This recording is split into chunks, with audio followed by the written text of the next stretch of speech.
She called me a weekend warrior playing pretend in front of 12 people, and every single person at that table laughed. My father-in-law looked at me, tilted his head, and said, in that slow, deliberate way he had, "Elliot, please, stop making my family look bad." I sat there. I didn't say a word. I picked up my fork. I kept eating.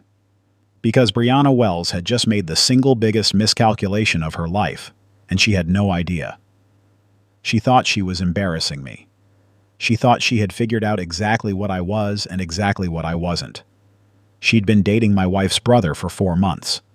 4 months, and she already knew everything. She mentioned her job like it was a weapon. So I pulled out my phone, and I watched every smile at that table slowly disappear. My name is Elliot Carver. I'm 38 years old. I'm an architect based out of Charlotte, North Carolina. I design buildings for a living. Not the kind of buildings most people walk past without thinking twice, but the kind people stop in front of and say, "Wait, who built that?" I've been doing this for 11 years. I'm not famous. I'm not on magazine covers, but I am very, very good at what I do. And none of that, not one word of it, mattered to Brianna Wells the first time she sat down at the Caldwell family dinner table. Before we go any further, if you've ever been underestimated by someone who thought they already had you figured out, I want you to hit that subscribe button right now. Leave a comment below telling me about the last time someone counted you out. And if this story makes you feel something by the end, like it, share it, because we are just getting started. Let me take you back to how this all began, because the dinner table moment didn't happen out of nowhere. These things never do. My wife Vanessa is the middle child of 3. Her older brother is Griffin. Her younger sister is Paige.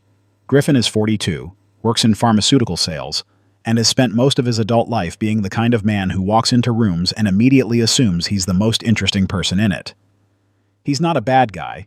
I want to be fair here, but he has a very specific idea of what a successful man looks like. It looks like a corporate title. It looks like a company car.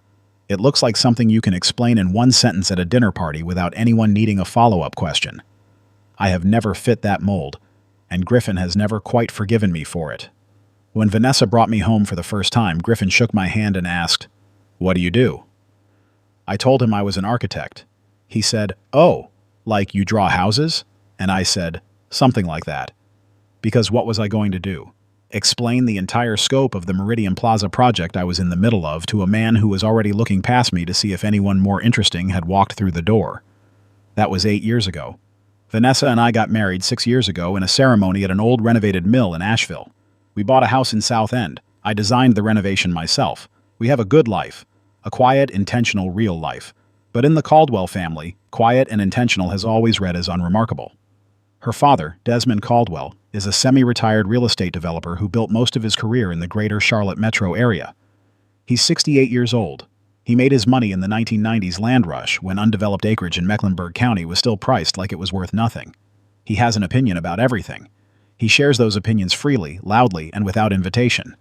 He loves Griffin. He tolerates Paige. And for 6 years he has regarded me with the particular kind of suspicion reserved for people he doesn't understand, and therefore doesn't trust.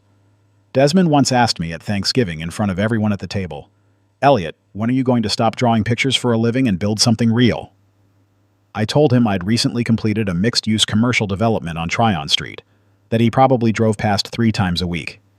He nodded slowly and changed the subject. That's the Caldwell family dynamic. That's the water I've been swimming in for 6 years. Now enter Brianna Wells. Griffin had been dating her for 4 months when she showed up at the family dinner. He'd met her at some corporate conference in Raleigh. She was in healthcare consulting, her words, for a law firm based out of the Research Triangle. She was 34, sharp, well-dressed, and carried herself like every room she walked into was already a stage she'd been invited to perform on. The dinner was at Desmond's house in Myers Park.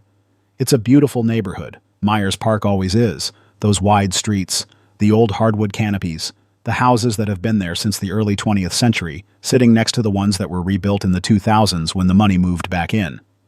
Desmond had the house renovated about 5 years ago by a firm out of Ballantyne. I'd looked at the work when we first visited after the renovation. It was fine. It was solid. But it was also the kind of renovation done by someone who followed a checklist rather than someone who listened to a building. I didn't say that out loud. I never do. There were 12 people at the table that night.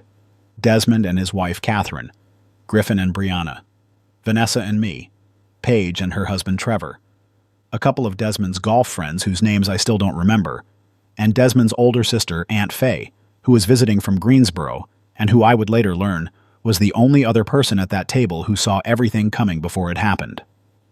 Dinner started normally. Catherine made her pot roast.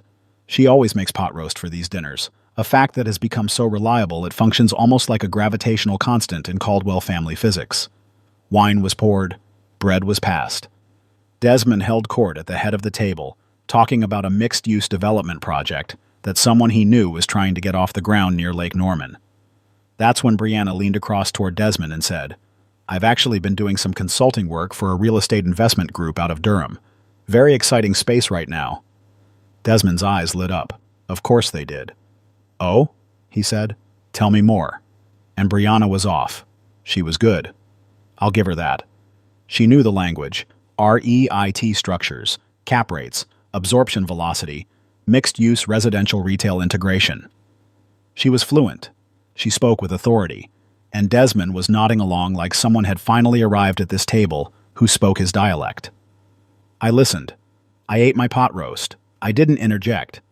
That was my first mistake, apparently, because Brianna noticed I wasn't playing along, and someone who needs to be the most impressive person in the room always notices when someone else isn't sufficiently impressed. She turned to me directly. Griffin was beside her, already smiling a little, already sensing what was coming.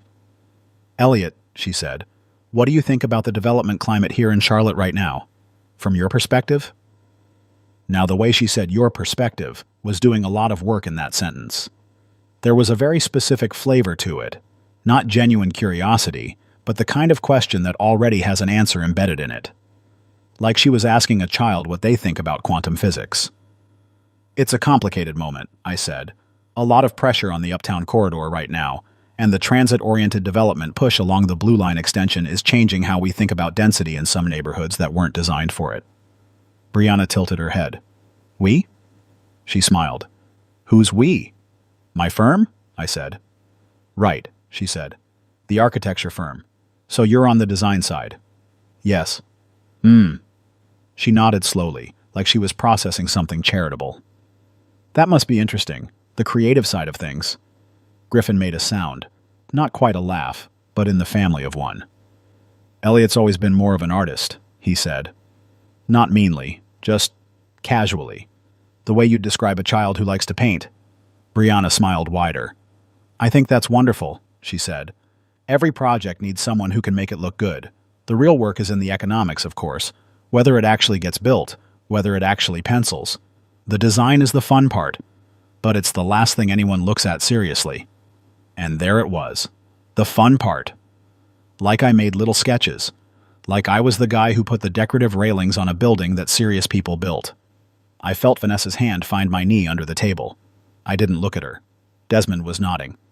"That's well said," he said, looking at Brianna with what I can only describe as admiration. Then he looked at me, and that's when he said it. "Elliot, please, stop making my family look bad." I hadn't said anything controversial. I hadn't been rude.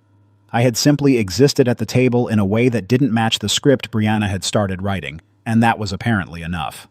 The two golf friends laughed politely. Catherine made a small sound that was not quite a laugh and not quite a correction. Griffin grinned. Paige looked at Trevor. Trevor looked at his plate. Aunt Faye, at the far end of the table, stopped chewing and looked at me.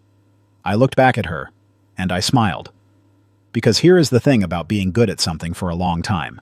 You develop a very particular kind of patience. The patience of someone who knows that facts exist independent of whether other people currently believe them. The patience of someone who understands that the truth doesn't need defending every second. It just needs time. So I picked up my fork, and I kept eating. Brianna kept going. She was energized now, the way people get when they think they've established hierarchy and want to consolidate it. She talked about her firm. She talked about a healthcare campus her team had consulted on somewhere in Wake County. She talked about the economics of large-scale development, as if she were explaining something to people who had never considered that money existed. And then she mentioned it. She mentioned the Harmon Group. She said her firm had recently begun preliminary consulting work for the Harmon Group's new mixed-use development, A major project, she said, looking at Desmond meaningfully. That was going to reshape what was possible in Charlotte's urban core. She said it like she was dropping a name that would land with weight, like she was holding a card that ended games. I put my fork down. I picked up my phone. I opened my email. I scrolled to a thread that had been sitting in my inbox for the past 3 weeks. A thread with the subject line, Harmon Group, Phase 2 Design Confirmation, Carver Architecture. I found the attachment. I opened it. I set the phone down flat on the table, face up, in a place where anyone looking my direction could see it. Then I said quietly to no one in particular, "I'm sorry. Which project with the Harmon Group?" Brianna blinked. "Their new mixed-use development, the Meridian South project. It's a significant commission. We were just brought in to advise on the economic feasibility study," I said. She paused. "Yes. How did you—" "Because my firm is the architect of record on that project," I said. "We've been working with the Harmon Group on Meridian South for 14 months. Phase 1 design was approved in August.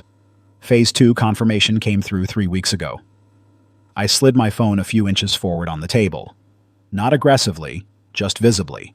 The email thread was open. The Harmon Group letterhead was visible at the top. My name was at the top of the recipient list.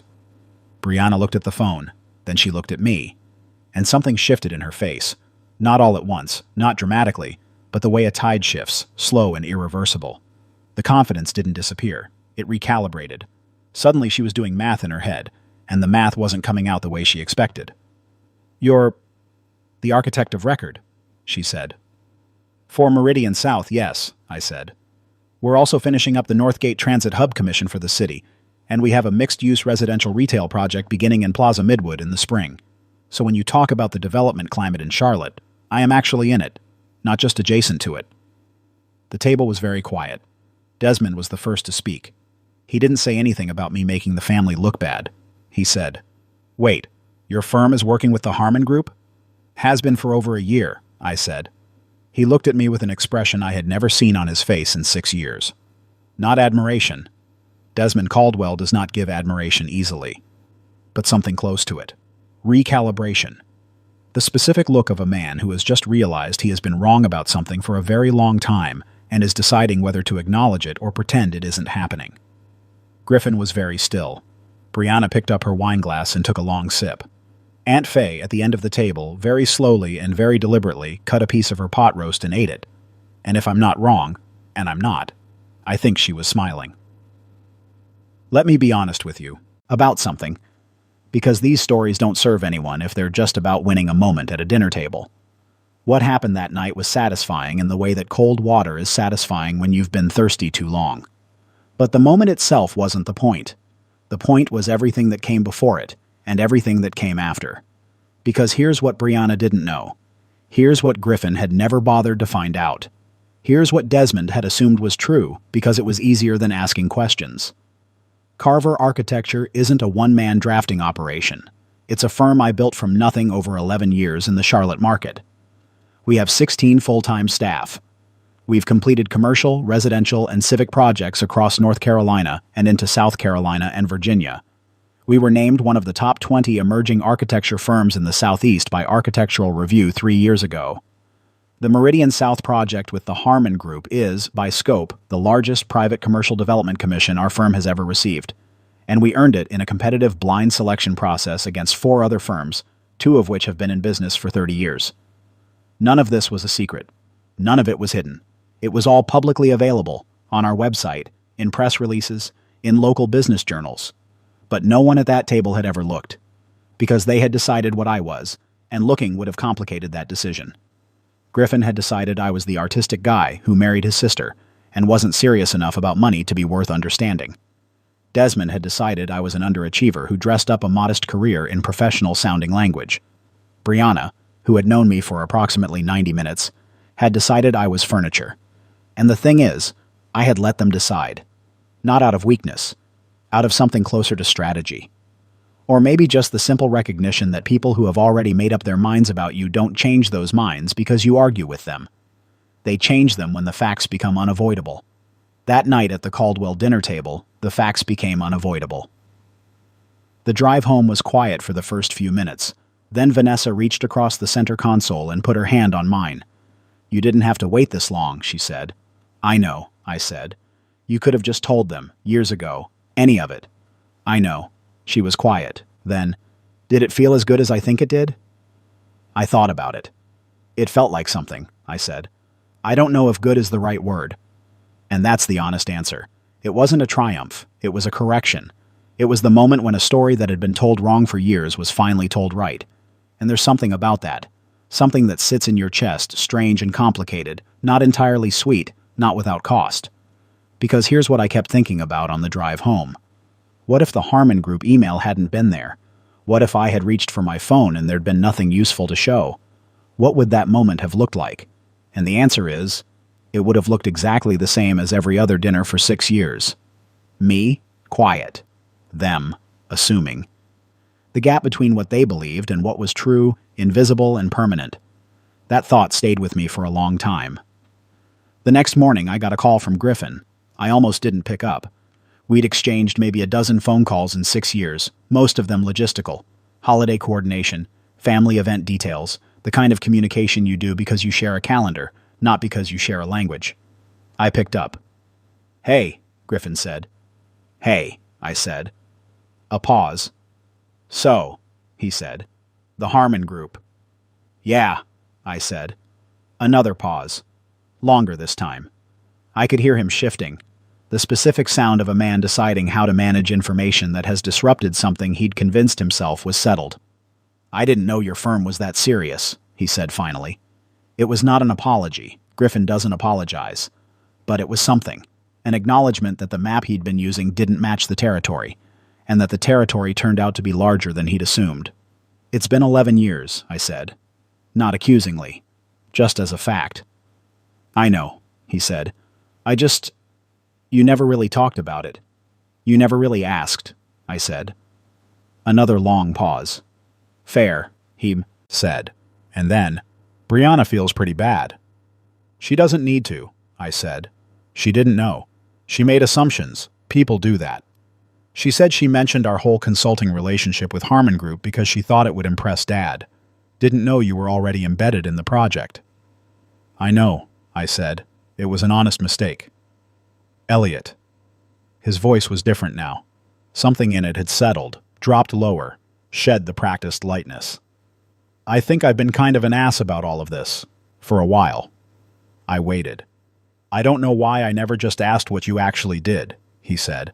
I had this idea of you and I never really updated it. Which is... I don't know. That's on me." It was the closest Griffin Caldwell had ever come to saying I was wrong. For him, it was essentially a written confession. "I appreciate you saying that," I told him. And I meant it. We talked for another 20 minutes. Real conversation. The kind that requires you to actually be present and listening, rather than just waiting for your turn to speak. I told him about the Meridian South project in more detail. He told me about the pharmaceutical division he was trying to build within his company. For the first time in 6 years, we were two adults talking to each other like adults. I don't know if that call changed everything between us. I don't think one conversation undoes 6 years of distance. But it was a start. A real one. Desmond called 2 days later. He didn't ask how I was doing. He doesn't do that. He said, "I looked up your firm online." "Okay," I said. "That Plaza Midwood project," he said. "Is that the one on Commonwealth Avenue?" "Near there," I said. "We're working with the landowner and a residential developer. Mixed-use, street-level retail, 6 floors of residential above." He said. There was a long pause. With Desmond, long pauses are not nothing. They are where he does his real thinking. "The Harmon Group project," he said. "That's a significant commission." "It is," I said.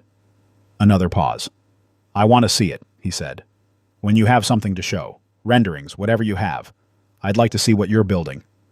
I want you to understand what that sentence meant coming from Desmond Caldwell. This was not a casual request. Desmond Caldwell does not ask to see things he doesn't think are worth seeing. He had spent 6 years treating my career like a hobby, and now he was asking to be shown what I'd made. "I'll set something up," I said. "Good," he said. And then, before he hung up, "Elliot." "Yeah?" A pause. The longest one yet. "You should have said something sooner." I thought about that for a moment. I thought about every dinner, every gathering, every moment when I could have interjected, could have corrected the record, could have made it impossible for them to keep the simplified version of me that was more comfortable than the real one. "Maybe," I said. "But some things land harder when they land on their own." Desmond made a sound. I don't know exactly what it was. Something between acknowledgement and amusement. "Maybe so," he said. And he hung up. 3 weeks after that dinner, Vanessa and I hosted a small gathering at our house in South End, for the first time since the pandemic had rearranged everyone's social habits. We invited Paige and Trevor. We invited 2 couples from our neighborhood. Friends we'd made slowly and carefully, the way you make real friends when you're not trying to impress anyone. We invited Aunt Faye, who had driven up from Greensboro specifically because, she told Vanessa on the phone, she'd been waiting years for someone to invite her to see the house Elliot renovated. We also invited Griffin and Brianna. I want to tell you that I thought carefully about that decision because I did. I talked to Vanessa about it for 2 evenings before we sent the invitation. Vanessa's position was that if we were building something going forward, the foundation had to include the actual people in our actual lives, not just the ones who had always been easy. My position was that I genuinely didn't bear Brianna any malice. She had made a mistake based on incomplete information. Same as Griffin, same as Desmond. What she had done at that dinner table was unpleasant, but it was not unforgivable. So we invited them. And they came. Brianna arrived with a bottle of Meiomi Pinot Noir and a specific kind of quietness that I recognized immediately. The quietness of someone who has been embarrassed and is not sure yet how to carry themselves in the presence of the person who embarrassed them. I shook her hand at the door. I thanked her for the wine. I brought her inside and introduced her to people, and I treated her exactly the way I would have treated anyone walking into my house for the first time. Because here is the thing I have learned in 38 years about what to do with people who have underestimated you and then been forced to revise. You don't gloat. You don't remind them. You don't make them perform contrition as the price of admission. You just let them see you clearly, maybe for the first time, and you let that be enough. The evening was good, genuinely good. Aunt Faye walked through the house and stopped in the living room, the room I'd reconfigured during the renovation to open up a sightline from the front door all the way to the garden, and she stood there quietly for a long moment and then said, "Elliot, you did this yourself?" "Designed it," I said, "and supervised the build." She looked at me. "It's beautiful," she said simply. Brianna was nearby when Faye said that. I didn't look at her. I didn't need to. Later in the evening, after dinner, when people had moved to the back deck and the conversation had gotten loose and easy the way it does when everyone has eaten well and the night air is warm enough to stay outside, Brianna found me at the kitchen counter where I was opening another bottle of wine. "I owe you an apology," she said. "You really don't," I said. "I do," she said. "What I said at dinner was dismissive. I made assumptions about you without knowing anything about you. And then I kept going, which made it worse. I was trying to impress Desmond, and She stopped, took a breath. "I should have asked you about your work instead of talking over it." I handed her a glass of wine. "I appreciate that," I said. "Really. And for what it's worth, you're clearly good at what you do. The Harmon Group doesn't bring in consultants they don't trust. That's not nothing." She looked at me, a little surprised. "Thank you." "But maybe," I said, "next time you could ask before you explain the industry to someone who's been in it longer than you have." She laughed. A real laugh, not a polished one. "Absolutely fair," she said.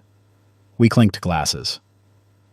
Here is what I want to say to you before this story ends, because a story is only worth telling if it leaves you with something real to carry.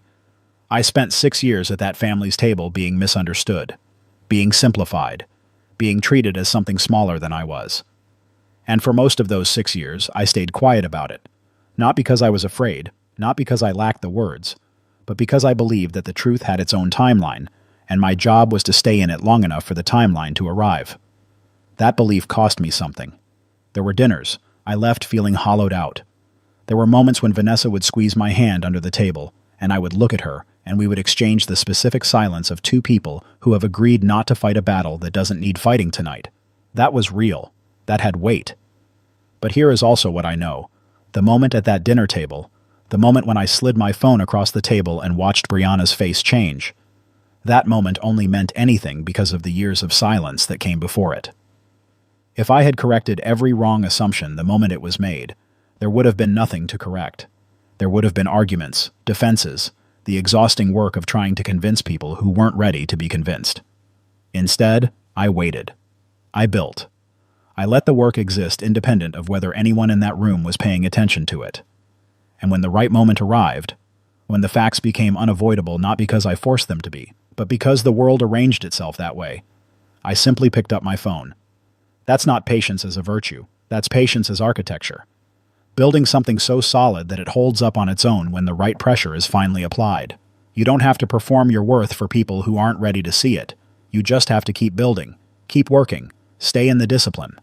The right moments have a way of finding you. Not always. Not without cost. Not without years of being underestimated in rooms where you deserved better. But sometimes they find you at a dinner table in Myers Park, with pot roast and good wine and a phone in your hand. And when that happens, you don't gloat, you smile, and you slide the phone. You know what gets me about this story? Elliot never once raised his voice, never begged anyone to believe in him. He just kept building, quietly, consistently, while everyone at that table had already written him off. And I think that's the hardest thing a person can do. Not the revenge, not the phone moment. The years of sitting there, knowing your own worth, while the people closest to you don't. Most of us crack. We over-explain. We get defensive. We need them to see it now. Elliot didn't. And because of that, when the truth finally landed, it landed like a wall. Not an argument, a wall. So if you're sitting at your own table right now, being underestimated by someone who should know better, stop explaining yourself. Keep building. The right moment always finds you.